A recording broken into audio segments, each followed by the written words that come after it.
Hello and welcome back to your own channel Indian Defense Analysis, where we bring to you all the latest development happening in the defense sector. The battle of air superiority has shifted from dogfights and beyond visual range combat to dominance in the electromagnetic spectrum. The Air Force, which is able to dominate the electromagnetic spectrum, will win the war. This is where the fighters like USA's EA-18G and Chinese J-16D plays a crucial role. These electronic warfare fighters have four primary roles. First, detect the electronic emissions. This could be a ship radar or a surface-to-air missile radar or even emissions from a cruise missile. Second, jam the electronic emissions. It can jam everything what it sees. Third, fool the enemy sensors. There are various methods to present enemy sensors with spoofing emissions.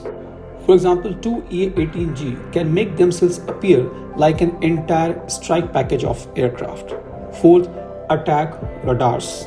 It can attack ship or SAM defense systems with anti-radiation missiles like HARM and AARGM.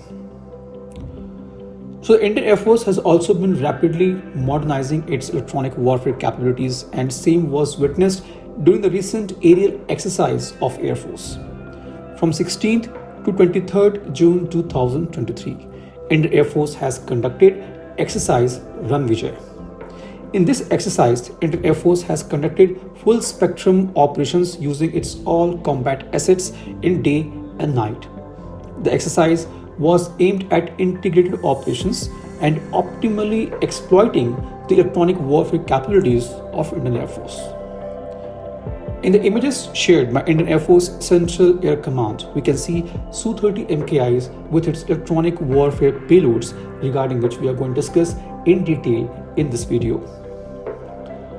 First, let's try to understand Su-30 MKI's strike package as an electronic warfare aircraft. In this role, the fighter jet needs two jamming pods, which includes two high-band jammer pods at wingtip and one low-band jammer pods similar to the configuration of EA-18G. It will also need an advanced radar warning receiver, SATCOM antenna and communication countermeasure sets. Since it is an electronic warfare aircraft, it needs to carry anti-radiation missile like Rudram 1 and optionally Astra Mark 1 for beyond visual range combat. The Su-30 MKI in the Growlerski configuration can counter enemy's air defenses using both reactive and preemptive jamming techniques. It is also highly effective in traditional standoff jamming missions and is confidently capable of defending itself with wide variety of air-to-air missiles. The Indian Su-30 MKI has already shown its capability during Operation Swift Retort conducted by Pakistan by dodging multiple AMRAAM beyond visual range missiles fired by Pakistan's F-16 fighter jets. During the exercise RanVijay, the Indian Air Force Su-30 MKIs have been spotted carrying SAP-14 Scott jamming pod, SAP-518 self-defense jamming pods, and Dhruti digital radar warning receiver.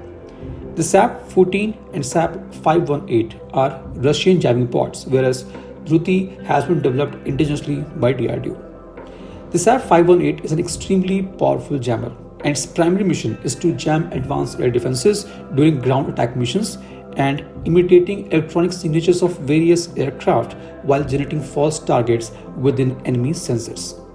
The SAP-518 covers NATO surface-to-air and air-to-air threats in the GJ bands and is deployed in two underwing or wingtip pods.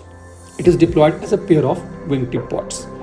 Su-30 MKI can carry SAP-14 pods on its center line. Now this pod provides Scott jamming capabilities for larger groups of aircraft.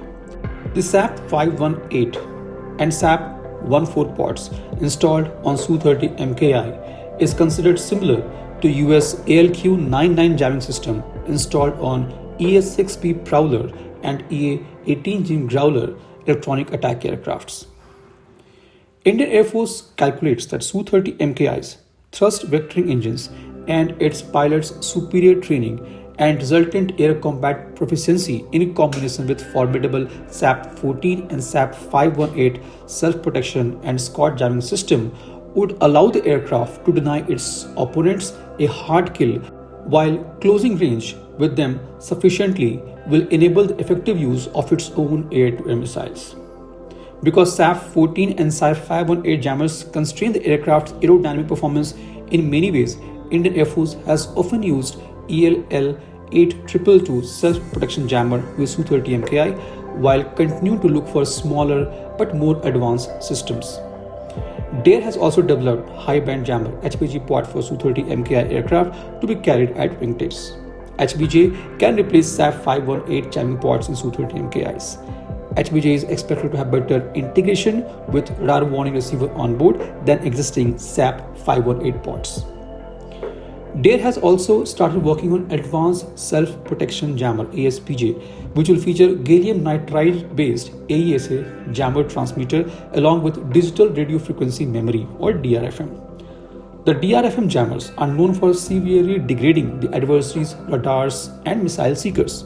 ASPJ is going to be a single pod and it is going to be the next generation pod for upcoming 4.5th and 5th generation fighter jets of Indian Air Force. The Su-30 MKI's overall capabilities enable the fighter jet to be used for coordinated targeting, in which some fighters can eliminate the opponent while others can fire missiles by being unseen and their radar signals turned off.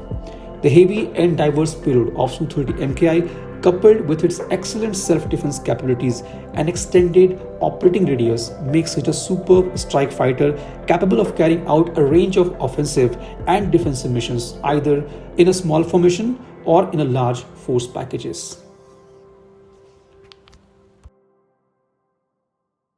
This was today's update. Please let us know your views on this in comment section. If you like the video, do not forget to like, share and subscribe. With this, I would like to say goodbye and Jai Hind. We'll soon back with more interesting and amazing development happening in the defense sector.